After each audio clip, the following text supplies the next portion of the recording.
السلام علیکم ورحمۃ اللہ وبرکاتہ۔ عزیز طلبہ اور معزز سامعین کرام، آج میں آپ حضرات کے سامنے حضرت الاستاذ مفتی سعید احمد صاحب پالنپوری نور اللہ مرقدہ کی ایک نایاب آڈیو لے کر حاضر ہوا ہوں، جو ہر اہل علم کے لیے یکساں مفید ہے۔ اس لیے آپ حضرات سے درخواست ہے کہ آگے مفتی سعید صاحب کی ویڈیو آ رہی ہے، آپ اس کو بغور سماعت کیجئے اور اس پر عمل کرنے کی بھی کوشش کیجئے، لیکن اس سے پہلے کچھ وضاحت۔ حضرت الاستاذ مفتی سعید احمد صاحب پالنپوری سابق شیخ الحدیث و صدر المدرسین دارالعلوم دیوبند کی شخصیت سے کون ناواقف ہوگا؟ حضرت الاستاذ درس کے دوران ایک واقعہ سناتے تھے، جس میں وہ بتاتے تھے کہ جب بچے چھوٹے چھوٹے حفظ کرتے ہیں تو وہ ابا کے لیے پڑھتے ہیں، اپنے لیے نہیں پڑھتے۔ اور اس کے بعد پھر حضرت الاستاذ نے خود اپنی کارگزاری سنائی کہ میں پہلے ابا کے لیے پڑھتا تھا، لیکن ایک واقعہ پیش آنے کے بعد میں نے اپنے لیے پڑھنا شروع کیا، اور اس کے بعد سے میں نے پوری زندگی پڑھائی کے علاوہ کسی اور چیز میں اپنا وقت خرچ نہیں کیا، جس کی بنیاد پر رب کریم نے حضرت الاستاذ کو اتنا اونچا مقام عطا کیا ہے کہ جن سے کوئی بھی اہل علم اور مدرسے میں پڑھنے پڑھانے والے ناواقف نہیں ہیں۔ اس لیے آپ حضرات سے گزارش ہے کہ حضرت الاستاذ جو کچھ بھی باتیں عرض کرتے ہیں ان سب پر عمل کر کے اپنی زندگی میں ان ساری چیزوں کو کرنے کی کوشش کریں، اور دعا بھی فرمائیں کہ اللہ تعالی حضرت الاستاذ کو جنت الفردوس میں کروٹ کروٹ جگہ نصیب فرمائے اور درجات کو بلند فرمائے۔ سنیے حضرت الاستاذ علیہ الرحمہ کیا فرماتے ہیں۔ جو حفظ کلاس میں بچے حفظ کرنے بیٹھتے ہیں وہ اپنے لیے حفظ کرتے ہیں؟ نہیں، ابا کے لیے امی کے لیے کرتے ہیں۔ ابا اور امی یہ چاہتے ہیں کہ بچہ حافظ ہو جائے تو ہمیں ایسا ویسا تاج مل جائے، ڈنڈے کھائے بچہ تاج پہنے ابا۔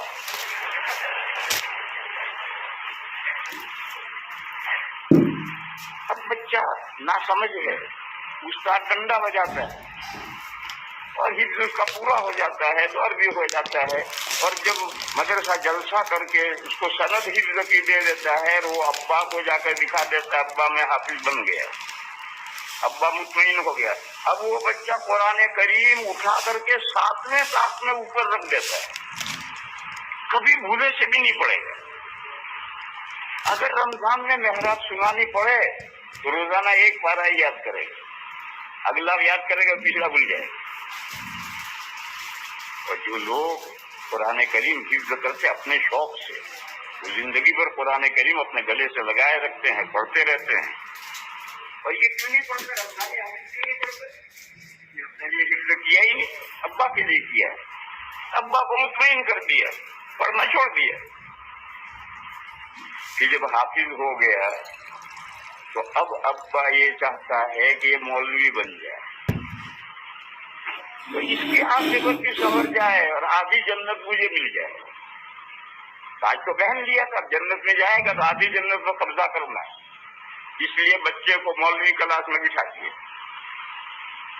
اب بچہ سیانہ ہو گیا ہے، داڑھی مونچھ نکلنی شروع ہو گئی، اب اس کا ڈنڈا نہیں بجا سکتا، اور باپ گھر میں ٹھہرنے نہیں دے گا۔ رمضان ختم ہوا، چلو مدرسے، تو باپ گھر میں ٹھہرنے نہیں دیتا، مدرسے میں اس کا ڈنڈا نہیں بجا سکتا، تو کیا ہوگا؟ وہ 7 سال مدرسے میں پڑھا رہے گا، گھر جا نہیں سکتا، اس بابا گھر نہیں ٹھہرنا ہے، چلو مدرسے میں، اور مدرسے میں پڑھے گا کیوں نہیں؟ اس کا ڈنڈا نہیں بجا سکتا، اب وہ سیانہ ہو گیا ہے، کیسے مارے گا؟ اس وجہ سے اسے 7 سال مدرسے میں پڑھا رہنا ہے۔ جب وہ فارغ ہوا اور مدرسے نے سند دی اور اس نے ابا کو دکھا دیا، ابا میں مولوی بن گیا، اب ابا کہے گا اچھی بات ہے، اب تم گھر میں رہ سکتے ہو، اور 7 سال اس کو مدرسے میں پڑھا رہنا ہے۔ اس کو میں کہہ رہا ہوں کہ 7 سال نہیں، 7,000 سال بھی مدرسے میں پڑھے رہو گے تو علم نہیں آئے گا۔ علم تو پڑھنے سے آئے گا، اور پڑھنے سے علم 2 سال میں بھی آ سکتا ہے، 3 سال میں بھی آ سکتا ہے۔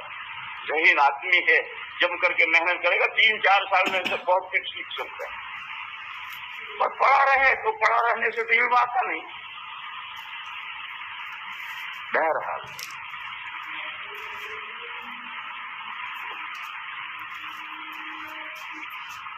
ایک گھاٹی اور آتی، جس گھاٹی سے ہم گزر چکے ہیں، وہ یہ ہے کہ عربی چہارم پنجم ششم تک پہنچ گیا، کوئی پڑھنے کا شوق نہیں، میں پڑھا، لیکن پھر اللہ نے شوق پیدا کر دیا. اب وہ پڑھنا چاہتا ہے، مگر پچھلے 4 سال کی جو تعلیم ہے وہ ناقص ہے، وہ یاد ہی نہیں کی، اس کو پڑھا ہی نہیں ہے، یہ استعداد کمزور ہے. پنجم میں پڑھنا چاہتا، سمجھ میں نہیں آتا، کیا پڑھے، یہ سمجھ میں نہیں آ رہا. ایسے ہی وقت گزاری کرتے کرتے 7ویں سال میں پہنچ کر مولوی بن جاتا ہے. میں اس کی مثال دوں، خود میرا اپنا معاملہ ہے. میں نے شرع جامی تک، عربی چہارم تک ابا کے لیے پڑھا تھا، اپنے لیے نہیں پڑھا تھا. ہمارا اپنا کوئی شوق نہیں تھا. ابا چاہتے تھے کہ بیٹا مولوی بن جائے. ہمارے پالن پور میں حفظ کا تو رواج تھا ہی نہیں. اب تو اللہ کا فضل ہے، بہت کچھ رواج ہو گیا ہے، لیکن اس وقت حفظ کا رواج نہیں تھا، تو حافظ تو ہم بنے نہیں. بعد میں ہم نے فارغ ہونے کے بعد حفظ کیا، شروع میں حافظ تو بنے نہیں. ابا نے شروع سے ہی مولوی کلاس میں بٹھایا، مگر ہمیں تو کچھ نہیں پڑھنا تھا. مگر جب ابا نے وہ بٹھا دیا تھا، پڑھے رہنا مدرسے میں. تو شرع جامی تک میں نے پالن پور میں پڑھا، چھاپی میں پڑھا، پالن پور میں پڑھا، گاؤں میں پڑھا، اور کچھ نہیں پڑھا، پڑھے رہے.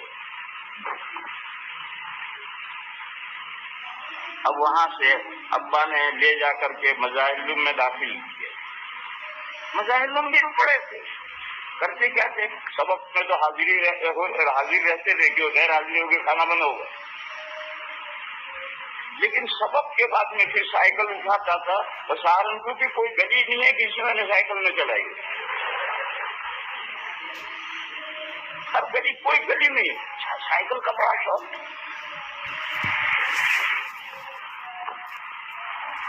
سبق میں تو حاضر رہتے ہیں اور باقی سائیکل چلاتے ہیں، گھومتے پھرتے ہیں.